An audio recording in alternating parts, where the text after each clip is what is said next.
السلام علیکم۔ بسم اللہ الرحمن الرحیم۔ آج کا سوال ہے کہ مرید کو بلا میں یعنی سختیوں میں، مصیبتوں میں، آزمائشوں میں کیوں مبتلا کیا جاتا ہے؟ اس کی کیا وجہ ہے؟ تو غوث اعظم قدس اللہ سر العزیز شیخ عبد القادر جیلانی رضی اللہ عنہ فرماتے ہیں کہ مرید جب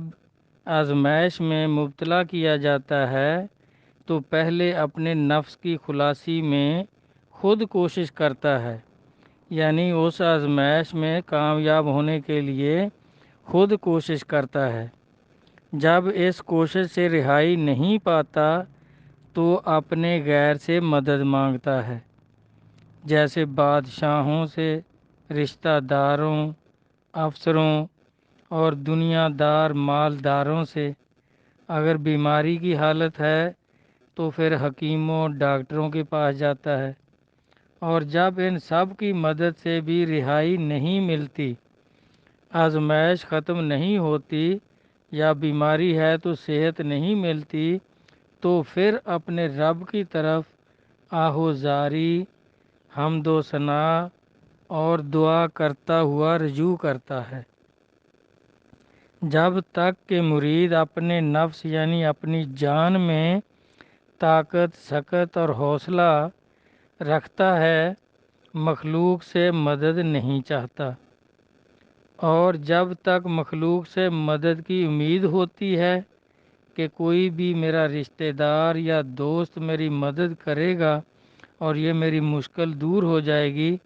تو اس وقت تک خدا سے رجوع نہیں کرتا، اور جب مخلوق سے نا امید ہوتا ہے تو پھر اللہ کی طرف رجوع کرتا ہے، اللہ سے مدد چاہتا ہے۔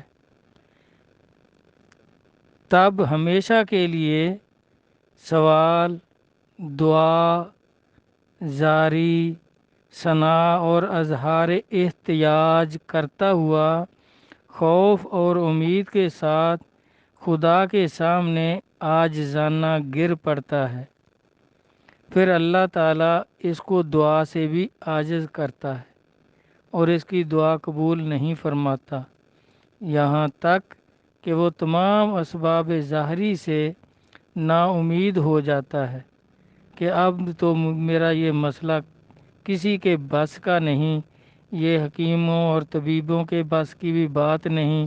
نہ ہی کوئی دنیا دار میری اس مشکل کو ٹال سکتا ہے۔ جب ہر طرف سے نا امید ہو جاتا ہے تو اس وقت اس پر قضاء و قدر یعنی تقدیر اور اللہ کے ارادے جاری ہوتے ہیں، اور وہ تمام اسباب و تعلقات سے فنا ہو جاتا ہے، اور فنا کے بعد بندہ محض روح باقی رہ جاتا ہے، یعنی نفسانی خواہشات، نفسانی ارادے اور نفس کی ہمت سب کچھ فنا ہو جاتی ہے۔ اب اس مقام میں وہ صرف اللہ کے فعل کو دیکھتا ہے، یعنی اللہ تبارک تعالیٰ کی طرف ہی یقین کے ساتھ کہ اب اللہ کے سوا کوئی میری اس مشکل کو حل نہیں کر سکتا، میری اس بیماری کو دور نہیں کر سکتا، تو اس وقت اس کو اللہ کے اوپر یقین، بلکہ عین الیقین وہ مرید ہو جاتا ہے۔ پھر یقین کرتا ہے کہ حقیقت میں اللہ کے سوا کوئی فاعل حقیقی نہیں، یعنی کسی چیز کو ہلا دینا یا ٹھہرا دینا، بھلائی اور برائی، نفع اور نقصان، موت اور حیات، عزت و ذلت، دولت مندی و محتاجی، دینا اور نہ دینا، کھولنا اور بند کرنا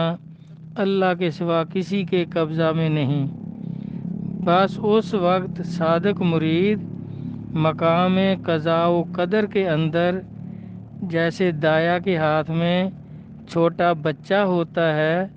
کہ وہ اس کو چاہے بٹھا دے چاہے اٹھا لے، بچے کی کوئی مرضی نہیں ہوتی، سب دایا کی مرضی چلتی ہے۔ جس طرح مردے کو غسل دینے والے کے ہاتھ میں مردہ ہوتا ہے کہ اب وہ چاہے مردے کو سیدھا لٹا دے الٹا لٹا دے، جس طرح بھی اس کو رکھے، جس طرح بھی اس کو غسل دے، تو وہ خود مردہ جو ہے وہ بے بس ہوتا ہے۔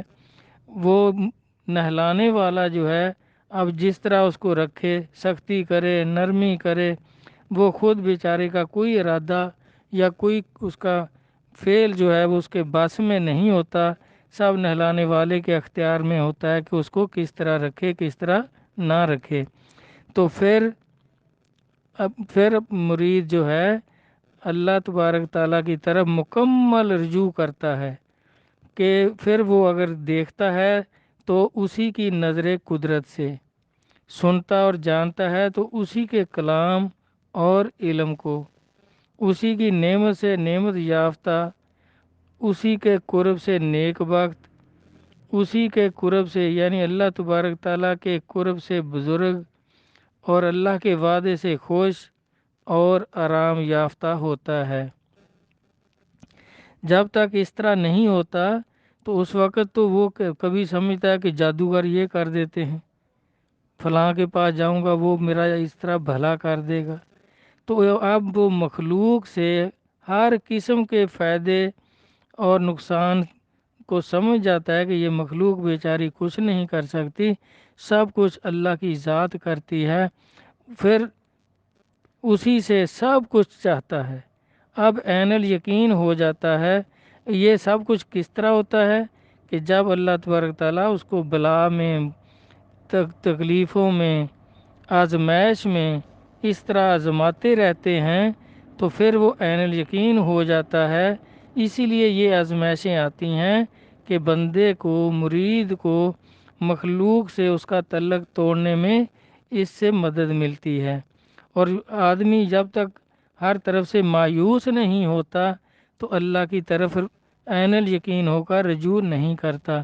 تو اس کو عین الیقین کرنے کے لیے پھر اللہ تبارک تعالیٰ اس کو ایسی آزمائشوں میں رکھتے ہیں۔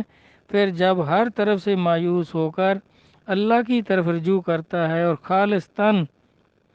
اسی کے سامنے گر جاتا ہے کہ باری تعالیٰ اب تیرے سوا کوئی نہیں اس مصیبت کو ٹال سکتا،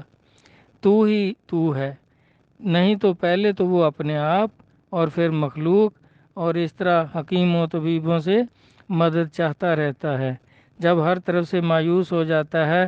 تو پھر بندہ جو ہے اسی کی نعمت سے نعمت یافتہ، اسی کے قرب سے نیک وقت، اسی کے قرب سے بزرگ، اور اسی کے وعدے سے خوش اور آرام یافتہ ہوتا ہے، اسی سے اطمینان حاصل کرتا ہے، اللہ کی بات سے مانوس ہوتا ہے، اس کو الہام ہوتے ہیں، اور اس کے غیر سے بھاگتا اور خوف کھاتا ہے کہ میں اگر دوسری طرف رجوع کروں گا تو اللہ تبارک تعالیٰ پھر مجھے آزمائش میں ڈال دیں گے۔ پھر اس کے ذکر کی آرزو اور اللہ ہی کی پناہ پکڑتا ہے، اللہ کے ساتھ مضبوط ہو جاتا ہے اور اسی پر پھر بھروسہ کرتا ہے، اللہ کے نور معرفت سے روشنی حاصل کرتا ہے، اور ہر کام کو اللہ کی طرف، وہ ہر کام میں اللہ کی طرف رجوع کرتا ہے،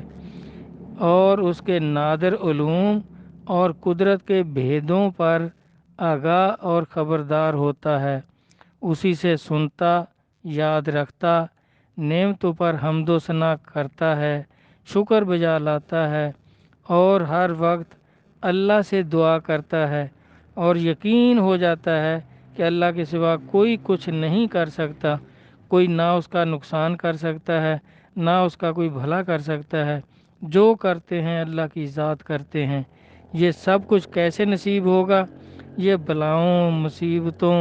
اور آزمائشوں کا نتیجہ ہے، اور یہ سب کچھ مرشد کامل کے فضل و کرم، عنایت اور صادق مرید کے ذوق و شوق، عقیدت و محبت سے، اس کی کوشش سے، اس کے عین الیقین ہونے سے نصیب ہوتا ہے۔